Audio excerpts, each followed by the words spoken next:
All right, so after many years of using temporary benches and over a year of having a woodworking channel, I finally got my workbench done. So, as you can see, it incorporates the table saw in there for this being the outfeed table, and I got a vise there, and I got T-tracks on it, and it is kind of designed to be a set as well because guess what? We do all of our filming here. But I am going to show you how I made this in case you want to make one yourself. It's of course very customizable and you don't have to put all the accessories on it. I'm going to break everything down for you, explain why I did things the way that I did. I put a lot of time and thought into it and it is very simple to do. So, having said all of that, let's get to it. Okay, so I have a bunch of notes here so we don't miss out on anything. First of all, materials.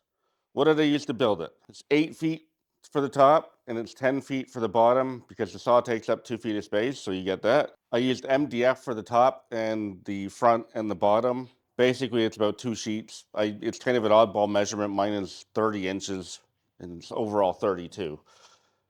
So the MDF, if you were going to do one that's 24, obviously be more efficient. So, but anyway, why did I use MDF? Because it's super solid and it's hard to dent. And as long as you protect the edges, you're not going to take chunks out of it. It doesn't warp. It's pretty stable and it's proven to last a long time as long as you waterproof it. In case you spill your drink on it or something, you don't want it to swell up. So this is all sealed up with polyurethane. We'll go over the finish after we're done here. Basically, it works out to two 2x4x10s, 10 2x4x8s, 2 sheets of MDF. These are 1x6s rough cut that I planed and then cut down to size. 8 adjustable feet for the bottom. 12 feet of T-track, which of course is optional, vise optional. Okay, so there's our materials. So I'm going to explain to you how I built it, and I did do a little bit of drafting for the first time in a long time. Okay, so we have footage of this during the construction, but I worked on it for a long time, so filming it all in real time was going to be just way too painful. So I have drafted out, ironically, I put the bottom on the top and the top on the bottom. So anyway, I did not do all of this. This is kind of an improved version. I did the top this way pretty much, but the bottom, I didn't do the bottom with 24-inch centers like I should have. I kind of spaced them out and then I ended up having to fill a bunch in. But if I was going to do it again, this is how I would do it. So you can see I left an 1.5 inch on each of the ends and then just 24-inch centers. And then the ends get filled in after. So the screws are going to go in from the tops and, well, from the sides, obviously.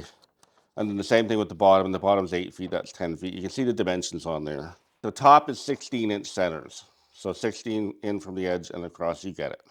So when you're doing the top, if you're going to be putting T-tracks in like I did, that's a whole other thing. I ended up putting boards under where the T-tracks are to make it rock solid. So that's something to consider. And the vise is very strategically placed as well. But if you don't do any of that, then these are the measurements I would use. Okay, so if you don't want it to be 10 feet, certainly scale it down. Going on to the next part of the structure. This is going to be the view from this side over here. You kind of get the idea. If you're looking at it from the front, so kind of it's going to be reversed here. There's going to be boards down, which are these boards right here. Those are filler boards. They are not important. However you want to do this is completely up to you. But I have this designed in the way that I did because by using PL Premium on the middle leg and the two outside legs, it makes it super solid. So you don't have to worry about it moving back and forth with just being screws because it basically welds it all together. And then the other ones are just, like I said, fillers. They're just screwed in. Everything is screwed in from the back. This is what the top down is going to look like. So you have your rail there and then your legs there. And then you're going to fill in these pieces afterwards. You have a lot of filling to do if you want it to come out the way that I did it. So let's go over some of the specifics with the way that I did it. Every 2x4 has been ripped down to 3¼ inches instead of 3½. If you look on these ones here, they're obviously, I took an eighth off of each side to make them squared edges. If you're gonna just do like under here and under the bottom, you can just take off 1/4 inch. You don't have to do it on both sides because nobody's ever gonna see it. Going back to this, we'll look at kind of the table saw dimension, keeping in mind that once again, it's looking at it from this side. But all of this is put together with no PL Premium because if you ever want to change your table saw, you want to make sure that you can take it apart and redo that part of it without having to scrap the whole bench. Okay, so obviously this is going to be specific to the table saw that you have. Maybe you don't want to do the table saw part at all. So what I did here was if you look in from here, I did have to cut a notch in here for the dust collection. as it tilts, the dust collection is going to go this way. And we're going to deal with the dust collection in another video very shortly. But for right now, this is good.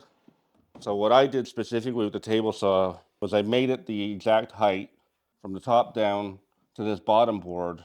And then I added the board on top because I wanted to lift it up 3/4 of an inch. And the reason why I wanted to do that is because I didn't want to have to cut a notch in my top where that's going to hit. So now I'm going over top of it.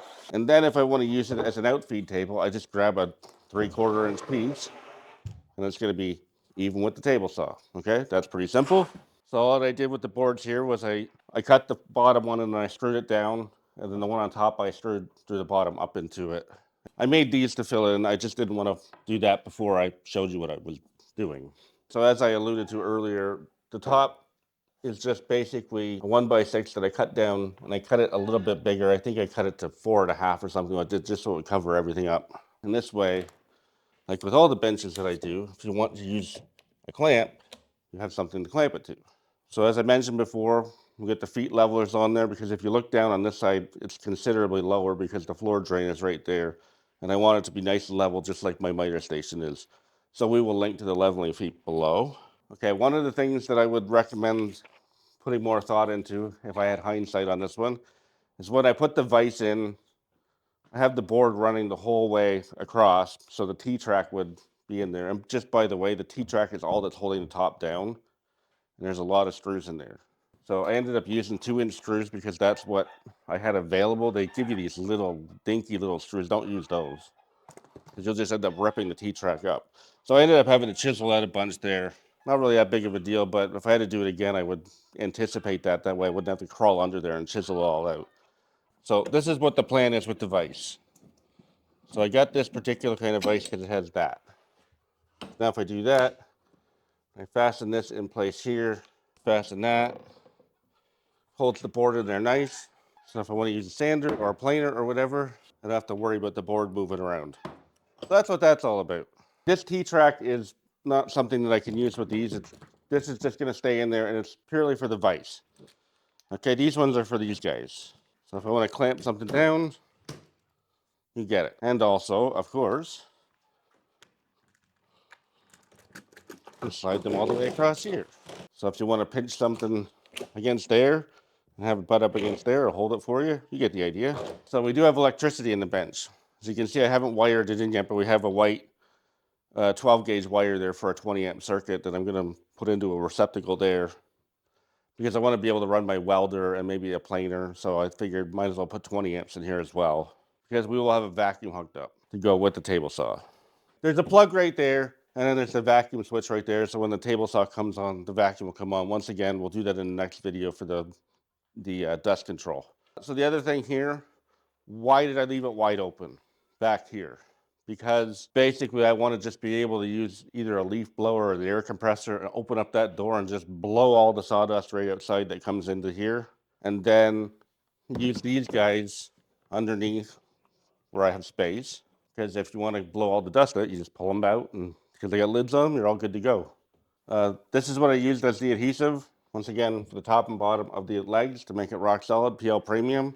So this is the stain that I used. It's just black Minwax. And then everything is covered with polyurethane. This one, the fast drying kind of oil-based one. This is what it looks like after you put polyurethane on it. And I did 3 coats on the top, and I did not sand between them because I did it on this one, and this is the way it's supposed to be, and it's pretty smooth, and that's, it's nice. But this is kind of grippy, and I really like that. Pieces won't slide around as much. Okay, so make sure that you polyurethane all the way around the edges too, because that way, once again, if you spill your drink on here, it doesn't get sucked in and make it swell up. Okay, so there you have it. So tell us what you think by leaving a comment down below. Please like and share, and if you haven't already, subscribe.